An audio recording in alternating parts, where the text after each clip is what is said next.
Israel Gaza cease fire पर Trump का दावा। अगली खबर, ट्रंप ने कहा सीज फायर अभी नहीं टूटा। और क्या चाहिए, कब आप ये कहेंगे? दुनिया देख रही है और आप कह रहे हैं कि सीज फायर टूटा नहीं है। इजराइल ने कहा वो सीज फायर मानेगा। ट्रंप ने इस बात पर भी जोर दिया कि इजराइल से हमने बात की है और वो सीज फायर मानेगा। एक तो सीज फायर टूटा नहीं है संजय भारद्वाज साहब, और इजराइल सीज फायर मानेगा। देखिए, मुझे ट्रंप का तो चलो उनकी क्या मजबूरी है, क्या इंटरनेशनल प्रेशर है कि आप सीज फायर की तरफ जाइए, लेकिन ये बात पक्की इसमें साबित होगी कि ये एक तरीके से मैनेज्ड, जो आपने एक वर्ड यूज किया, quick cease fire, quick fix और फिक्स्ड, उसमें फिक्स जो आपने कहा, मुझे लगता है कि हॉस्टेज को रिलीज कराने का एक तरीके से एक इंटरवल दिया था कि हॉस्टेज जो इजरायली हैं उनको रिलीज कर दो और कुछ हॉस्टेज को आप जो फ़लस्तीनी उनको छोड़ दो और बाकी जो इजराइल कर रहा है वो करते रहिए। मुझे लग रहा है अंदर द टेबल ये डील हुई है और ऊपर से दुनिया को दिखाने के लिए, चूंकि आप देखिए यूरोपियन कंट्रीज खड़े हो गए कि फ़लस्तीन को हम रिकॉग्नाइज कर रहे हैं, कनाडा कह रहे हैं हम फ़लस्तीन को रिकॉग्नाइज कर रहे हैं, तो एक प्रेशर माउंट हुआ। उसमें मुझे लगता है ट्रंप को कहीं से लगा कि कहीं इनके हाथ में, दूसरों के हाथ में नोबेल प्राइज नहीं चला जाए, ये तो मेरे पास ही होना चाहिए, इसलिए उन्होंने क्विक सीज फायर कराने का नेतन्याहू पे दबाव डाला, लेकिन वो सस्टेनेबल नहीं हुआ, खत्म हो गया। और आप देखिए कि सिर्फ ह्यूमैनिटेरियन कंसर्न्स को ही एड्रेस किया गया कि चलो कुछ रिलीफ पैकेज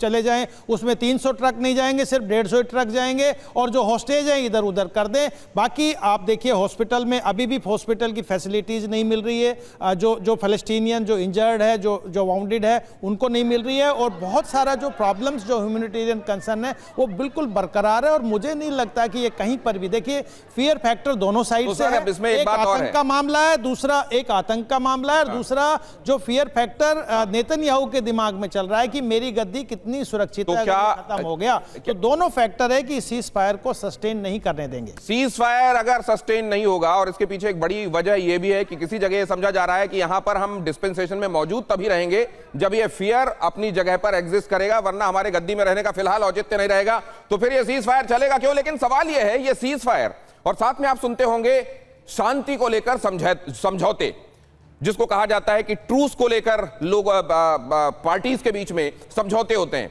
शांति समझौता और ये जो कहा जाता है कि ये इस तरीके सीज फायर, क्या ये एक ही जैसी चीजें होते हैं या फिर इनमें बहुत बुनियादी लेकिन बहुत बड़ा फर्क होता है? जरा देखिए, सीज फायर और शांति समझौता, ये दोनों ही मैं आपके सामने रख रहा हूं, और अगर आप ये समझ लेंगे तो आपको समझ में आ जाएगा कि क्या सीज फायर होता ही क्विक फिक्स वाला मामला है।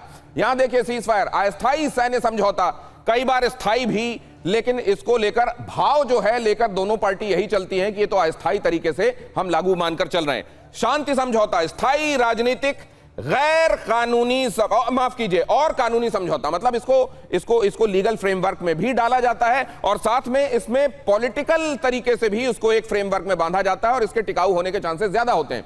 सीज फायर, लड़ाई को विराम देना इसका उद्देश्य है, फौरी तौर पर लड़ाई रुके और तभी तो फिर आगे किसी और समाधान के बारे में और विकल्प के बारे में सोचा जा सकेगा, ये इसका औचित्य होता है। और यहां क्या होता है, शांति समझौता युद्ध या विवाद को समाप्त करना, समाधान की तरफ ले जाना, ये मकसद होता है शांति समझौते का। शांति सीज फायर, कोई इसमें बाध्यता नहीं होती, इसमें दोनों तरफ से ये तय तो कर लिया जाता है कि चलिए हम इस पर आगे बढ़ेंगे, लेकिन कोई भी इस पर कोई बाइंडिंग नहीं होती कि ये निभाकर चलना ही पड़ेगा, वरना उसके नतीजे कहीं थर्ड फ्रंट से कोई गलत या बुरे भुगतने पड़ेंगे किसी भी पार्टीज को।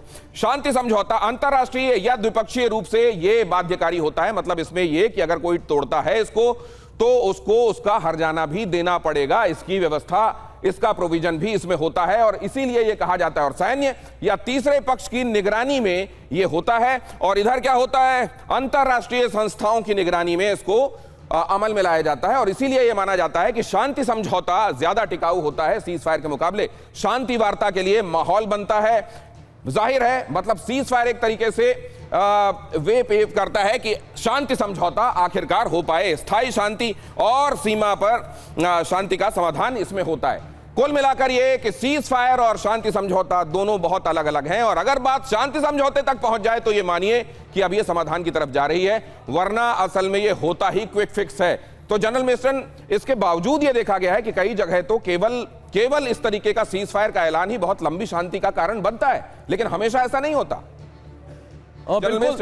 बिल्कुल दिनेश, हमेशा ऐसा नहीं होता है। एक इसका जीता जाता एग्जाम्पल है 1971 का इंडो पाकिस्तान युद्ध। पहले सीज फायर हुआ और उसके बाद शिमला समझौता हुआ। और अगर मैं बोलूं तो सीज फायर एक प्रिल्यूड होता है, एक मैं बोलूँगा नंबर 1 स्टेप है शांति समझौते के लिए। लेकिन आम तौर पे ये जो सीज फायर के दौरान ही चीज़ें खराब हो जाती हैं। और आपने कई सीज फायर देखी हैं जहाँ पर अनाउंस हो जाता है, लेकिन उसको मॉनिटर कौन करेगा? जब तक कोई इंटरनेशनल पीस कीपिंग या कोई दूसरी एक फोर्स नहीं होगी तो उसमें दोनों तरफ एक दूसरे को एक्यूजिशन डाल के और फिर वो टेम्परेरी सीज फायर वो नहीं रहती है और फिर वो लड़ाई शुरू हो जाती है। तो कहने का मतलब है अगर दोनों पार्टी सीरियस हैं और इंटरनेशनल कंसर्न है तो सीज फायर से फ़ायदा है। उसके बाद वो जाती है शांति समझौते की तरफ, जैसे शिमला समिट है। लेकिन उसके बावजूद भी क्या वो उसका परिणाम ठीक होता है?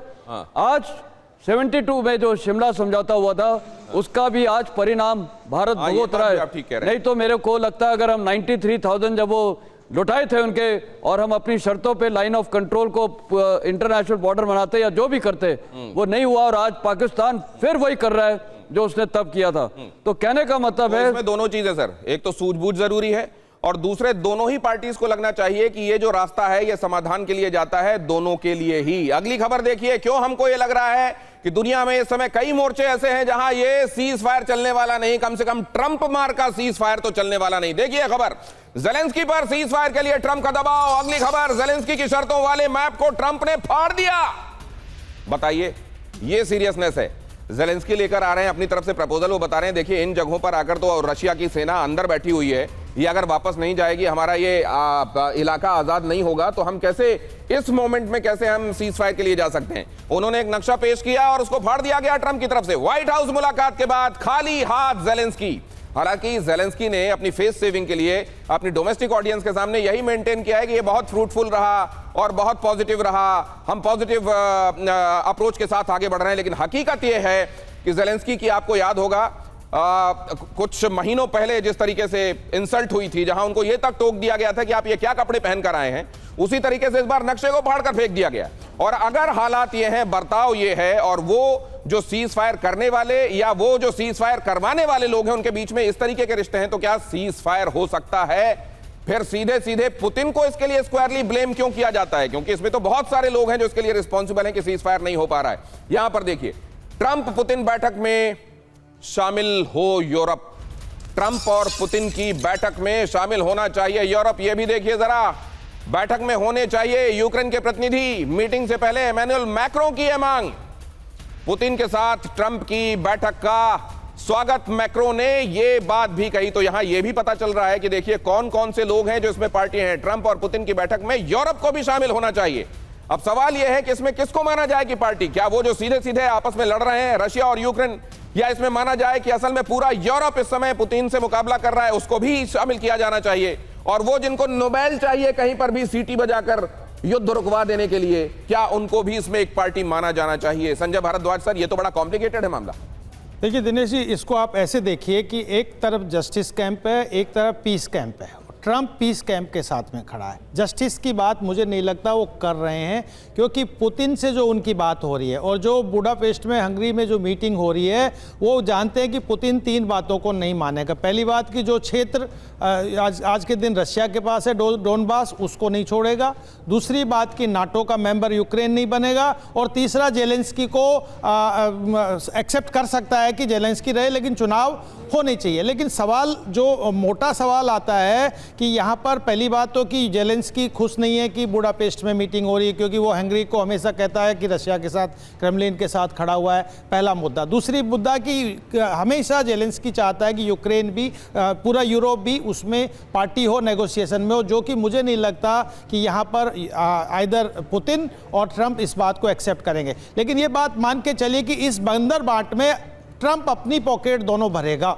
वहाँ के जो क्रिटिकल मिनरल्स है उस पर उनकी नजर है। दूसरी बात कि ट्रंप ये भी चाहता है कि रशिया और चाइना कि अगर पीस हो गई, अगर सीज फायर लागू हो गया तो नोबेल मिलेगा, नहीं होगा तो जेबें भरेंगी, तो ये तो विन विन सिचुएशन हो गई सर। नहीं, नोबेल भी मिल सकता है, लेकिन सबसे बड़ी बात जो अमेरिका के दिमाग में माइंडसेट में है कि चीन और रशिया की जो पार्टनरशिप है उसको ब्रेक करना। वो चाहता है कि रशिया एक तरीके से, ट्रंप ने कहा था कि G8 का मेंबर होना चाहिए रशिया, कैसे इसको बाहर निकाल दिया। तो वो चाहता है कि रशिया के साथ में एक नॉर्मल रिलेशन हो जाए ताकि चीन को एक अच्छी पटकनी अमेरिका दे और अमेरिका भी खुश हो जाएगा। तो सारी चीजें एक तरीके से ट्रंप अपनी पॉकेट को फुल रखेगा और पर्सनल भी अमेरिका की पॉकेट को में कह रहे हैं सर, वो ये कह रहे हैं कि केवल रशिया चाइना मुद्दे के तौर पर ना देखा जाए, इसमें चाइना और रशिया की प्रॉक्सिमिटी भी एक बहुत बड़ा मामला है।